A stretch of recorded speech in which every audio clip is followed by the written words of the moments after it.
Andries van Sail, saam met my aan die ateljee vanmiddag weer, Theo Forster, beleggingskenner en uitvoerende hoof van KSL Online. Goeiemiddag Theo. Goeiemiddag Andries. En ek herinner luisteraars graag daaraan dat gedeeltes van die RSG Geldsaake uitsending op video opgeneem word en dan op 'n spesiale webtuiste geplaas word waar dit besigtig en beluister kan word. En die webtuiste is www.youtube.com/moneyweb RSG. Hoofnuus vanmiddag.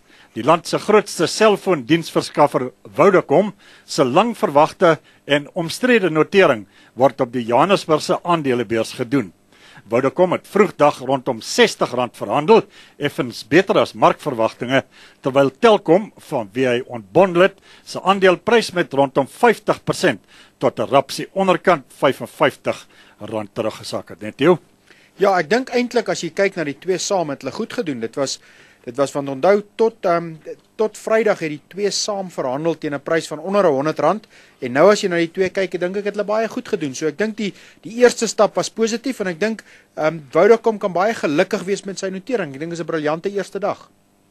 Nou toe, jy was voor die notering gister ooggetuie by die werklike drama in die Paleis van Justisie in Pretoria, toe swaargewig regspanne mekaar oor die notering gepak het, en dit was COSATU en die onafhanklike kommunikasieowerheid OCOSA wat die notering probeer keer het teenoor Telkom, Vodacom en Vodafone en die regering se departement van kommunikasie. Vertel. Andries, dit was 'n ongelooflike debat en ek dink die vlak en die kundigheid waarmee hierdie debat gevoer is, maar nou moet ek ook sê ek is nou nie 'n regspersoon nie en ek het ook nie baie ervaring hiervan nie, maar ek reken daar was seker, kom ons sê tussen 15 en 18 van die top senior advokate in Suid-Afrika het mekaar hier die stryd aangesê.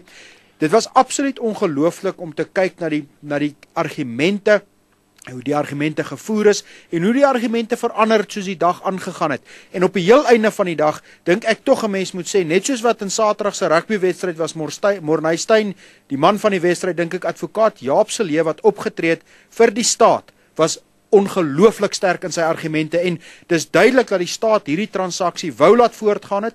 Hulle was in sekere kontraktuele verpligtinge gehad met die koper, met Vodafone in hierdie geval, en vir die staat was dit kernbelangrik dat hierdie transaksie voortgaan. Hulle kan dit nie omgedraai het nie. Maar ek dink tog, as jy kyk direk daarna, na die uitspraak van die regter, moet ek sê dat regter John Murphy, dink ek het geluister van 11:00 tot 5:00 na hierdie argumente en op die einde van die dag, toe hy so net na 7 gisteraan sy uitspraak lewer, het hy reg hierdie argumente gesny en tot op die kern en die regte besluit is wel gedoen dat die notering voortgaan en dat jy nie hierdie roereier weer kan ontroer nie. Hy is gemaak, daar is sekere voorwendsels geskep, daar is sekere kontrakte in plek en ons moet voortgaan hierop.